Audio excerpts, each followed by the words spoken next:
friends, it's Christy. Welcome back to my channel and welcome to day 29 of my 2020 holiday card series. Today I'm going to be making a card using Sunny Studio Classy Christmas. So I've stamped out all of the images I'll be coloring with Lawn Fawn Jet Black ink, and then I also stamped some additional pine boughs in sage leaf ink, but I'll set those aside for now. I'm going to concentrate first on my Copic coloring, beginning with the poinsettias. For those, I'm using R22, R24, R29, and R39. So the first thing I'm going to do is begin to separate out each of these petals with a little bit of that R39, my darkest color. I'm adding that right down at the base of each petal, and then also bringing it partway up the center line to give it a creased look.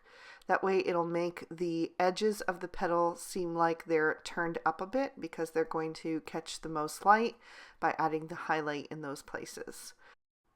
So all of the petals that are on the top are getting that darkest color right down at their base. It's going to make them look really tight together. And then any of the bottom ones, I'm going to add that color where the other petals are overlapping, where they would also be cast in shadow. So I'm just working my way around that flower, making sure that I don't miss any of the petals and making sure that I have enough depth on there that it's going to really lift that flower off the page and make it look like it's coming to life. Then I'm going to bring in the R29 and begin to blend that out. I definitely want to save room for all four shades, so I have a lot of contrast. So I'm going to try to leave enough room for the other two colors. It's a little bit tricky on the really small leaves, but I'm going to try to squeeze at least a little bit of all of those colors onto each of these little petals. So I'm going to, again, just work my way around the flower, making sure that I don't miss any.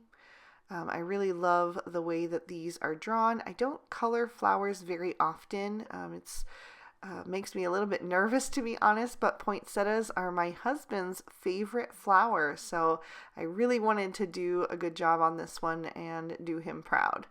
So I've moved on to the R24 now, and I'm bringing that color out even further. And honestly, if you wanted to, you could just use these darkest three shades. I think this combination would look so good, but I just wanted to have that extra bit of highlight on there to really make my poinsettia pop. So that's why I decided to also add in the R24. So I'm going to take that next and I'm going to just fill in any remaining white space.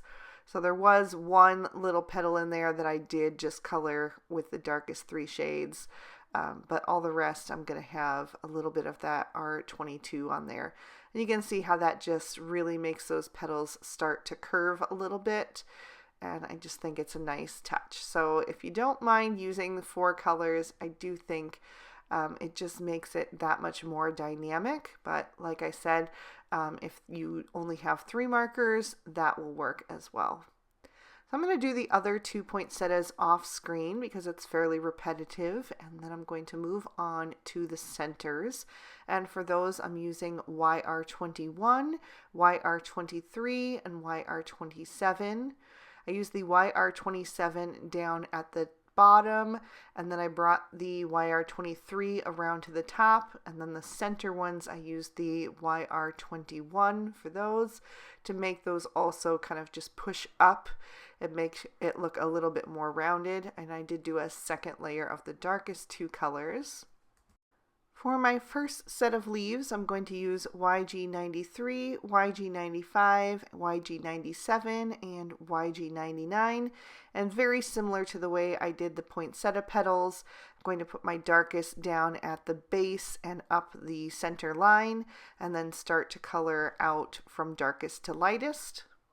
So I'll blend out with the YG97 and then the YG95 and finish with the YG93 as my highlight. And I'm just going to do the 3 leaves that have the deeper scallops with this combination. I wanted to have a kind of a 2-tone look for those leaves, so I decided to pull out a different combo for the 2 remaining leaves. And I did do a second layer on this leaf just to make sure that my blend was nice and smooth. So my second set of greens is G40, G43, G94, and G99. And these are very similar in tone to the greens that I've already used, but the previous greens were like a warm toned green. They have like a little bit of a brown undertone to them, and these are cool tone. They have more of like a blue undertone to them. So it's just going to give me like some warm and cools on the card, and I thought the mix of that could be really interesting. So I started with the G99 and blended out with the G94, then the G43 and the G40 for my highlight. And again, I did a second layer just to increase that saturation and smooth out that blend. And then I'll do the other leaf off screen just like I have with the additional images to save you some time in the video. So I'm moving on to the pine cones, and I'm using E55, E57, and E59 for those. Again, I'm taking my darkest shade, that E59, and adding a little bit of a shadow down at the base of each of those little sections of the pine cone. It's real quick and easy to do, and I think it adds a lot of dimension in the final image once it's all colored. So I started with that E59, and now I'm going to take the E57 and begin to blend that out. On the really small ones up at the very top, it's really just adding a tiny little dot to leave room for that highlight shade. But on the other ones, I'm kind of just scribbling right over the edge of the E59 to get those 2 shades to blend nicely together, and to keep things looking like they have a little bit of texture. I don't want too smooth of a blend on this one because it is a rougher textured item. So I'm going to fill in all of the white space with that E55, just coloring over that real quick and easy. And like I said, I think that has a lot of depth on it with these 3 shades. So all that's left is the little berries, and I wanted them to look like juniper berries. So I'm using B91, B93, B95, and B97. So I'm starting with that B97, and again, like I did with the pine cone, I wanted them to have that kind of dusty texture that those berries get. Blueberries also have that kind of like powdery substance on them, so I didn't want them to be too smooth. So I'm using a little dotting motion to lay that color down. And then I'm blending out with the B95, and then I'm going to bring in the B93 in the same way, just kind of stippling my marker to get that kind of rougher look. Not like a bumpy texture exactly, but I don't know, it just makes it look a little bit more, it's just not quite completely smooth and glossy. And so I used the B91, but I decided I wanted something in there that added just a little bit more of a brighter touch. I tried the B95, that was totally wrong. It was way too dark. So then I grabbed the B00, and that was perfect. So I'm gonna just fill in the rest of those berries with a little bit of that B00, and it just adds a tiny bit of like a brightness to it that I think helped give it that little bit of a dustier texture. So I was really happy with how those turned out.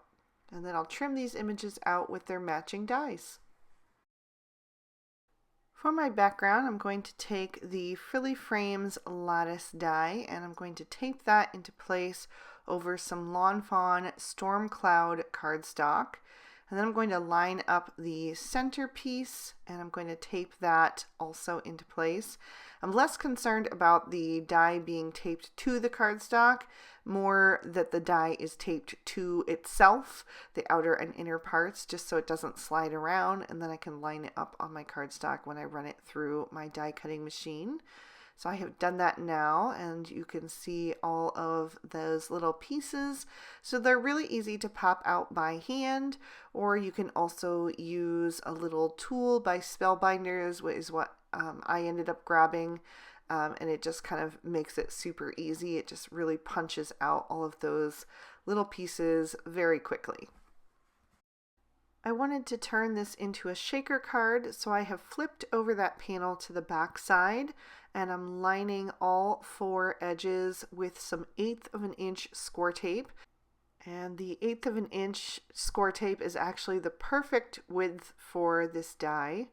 So I'm going to peel off those release papers, and I have cut down a piece of acetate to size. So I will line that up over top of that tape and make sure that it is perfectly aligned, and then press that down into place. To fill my shaker, I am piling all of my shaker material right onto my card base, and I'm using a mixture of red, green, and gold 6mm sequins. I'm also going to add some gold 4mm sequins and some silver star sequins. I wanted to have a good representation of the various colors that I used on the card front in the shaker material. I thought that these colors would really pop against that dark gray card base. I also wanted to strike a balance between having enough going on in there that it's fun to shake, but not so much that like it gets caught up, because I'm only going to use 1 layer of foam tape. If you like a shaker card that the shaker material is able to move around a little more freely, you might like to use 2 layers of foam tape, but I prefer a lower profile card. The double layer just makes it so bulky, but if you prefer that style, go ahead and do that. So I'm going to line up my frame right over top and then press that down into place and make sure that that material is able to move, which it is. So now I can move on to decorating. To adhere my images today, I decided to try something different. Normally I would use liquid glue, but because I'm adhering things to acetate, sometimes it doesn't quite set on there, or it takes a long time to. So I decided to try using glue dots, and I have 2 different sizes. I have the regular size and then the minis, and really the only reason that I have the 2 sizes is because I was on the very end of the roll of the regular, so I decided to kind of mix and match there. But I think just 1 size would do. And I'm telling you, these really held down. I wanted to move one of my poinsettias a little bit lower, and I had a really hard time pulling it up, even though I had just stuck it down. And the glue dot actually stayed there, and it kind of tore the back of the paper, but it was totally fine because it, you can't tell from the front, and the poinsettia was going to cover that space up anyway. So if you're trying to glue things to the front of acetate and it's just not working, try glue dots. It was totally a game changer for me. So the only real plan I had here for how to adhere my images was that I wanted them to come down the left-hand side of the card and kind of extend a little bit down towards the bottom right. So I'm just kind of mixing and matching my various pieces. I like to start with my largest images first and then work around down to my smaller images and just kind of figure out my placement here and there, try things out before I stick them down, see how they look. And another big thing that I like to do is make sure that I don't have 2 similar colors right next to each other. So because I stuck that cool toned leaf right there, I made sure that the next closest leaf was going to be one of the warmer toned ones. And I also made sure like that my pine cones were broken up by the poinsettias. They weren't right next to each other. And I'm going to do the same thing with the berries later on. I've got several of these pine boughs that I stamped in the sage leaf ink from Lawn Fawn. So I'm just testing everything out here, and then once I like where it's headed, I'll start to adhere things with those glue dots. I'm also trying to work in layers, so after I have my larger images down and the ones that I knew that I wanted to save for the edge, I'm starting to layer the pine boughs next because I know that other things can go on top of those. So I'm saving those berries because I know that I want those to be kind of like towards the top of these layers here. And then just kind of working everything in.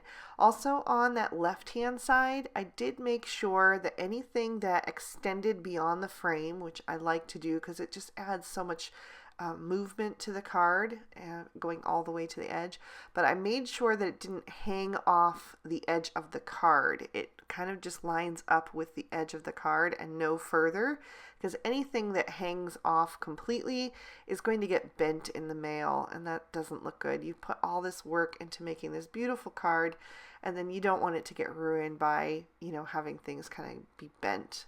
You could even like reinforce some of those with some foam tape just along the edge to give it some added support.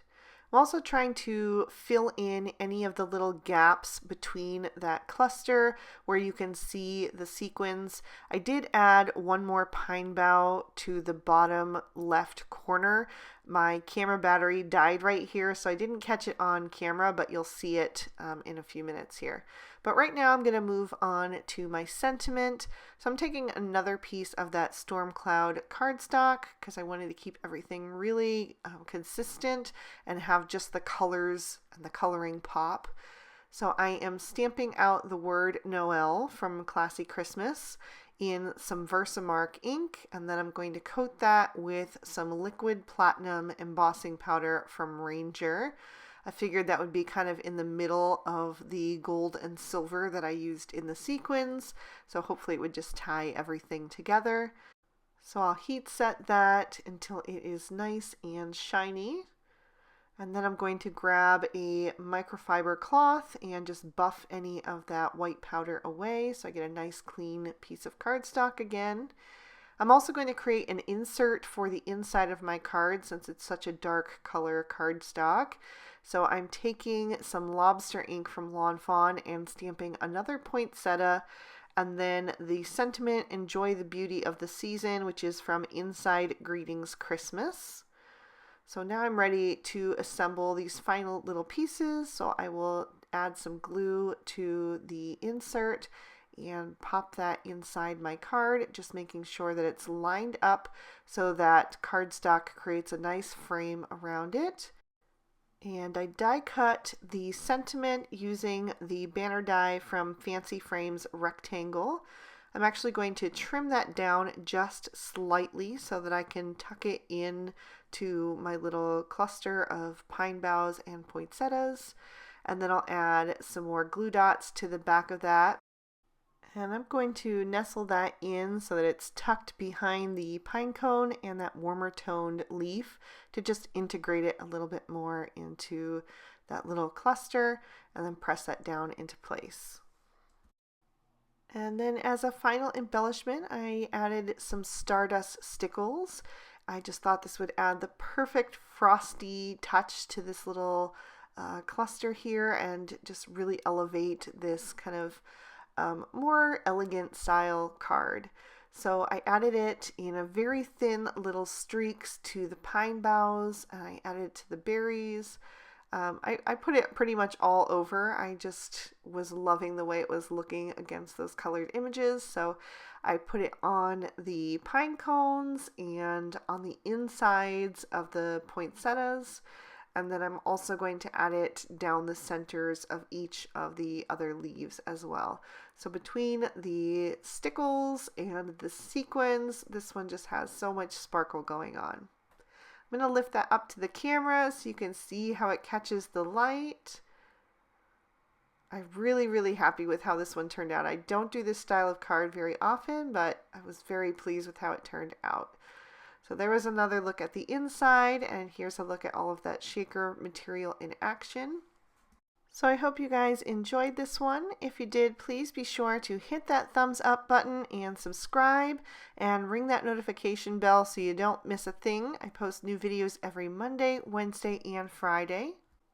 If you're interested in any of the products that I used today, you'll find those listed and linked in the description bar below the video. And if you'd like to keep watching, here are 2 extra videos from previous years of holiday card series that I thought you might also enjoy. I hope you all have an absolutely amazing day. Bye-bye.